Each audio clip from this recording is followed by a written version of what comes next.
Let's make this flower. So we'll start with a magic ring, chain 2,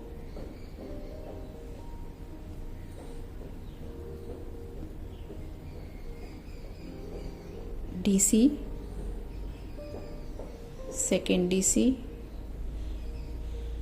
third DC, 4, 5, and then chain 2,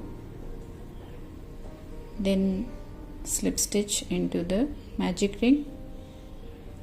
Likewise, we are going to make 2 more petals. First petal is ready. We are going to make 2 more. 1, 2, 3, 4, 5, 2 chain, then slip stitch, make the last petal 2 chain stitches, DC 1, 2, 3, 4, 5, and then 2 chain stitches and slip stitch into the magic ring. Close the magic ring and then pull it up, fasten off, and then pull further to close the center part, the center gap. We are supposed to close it, and then pull this thread from the top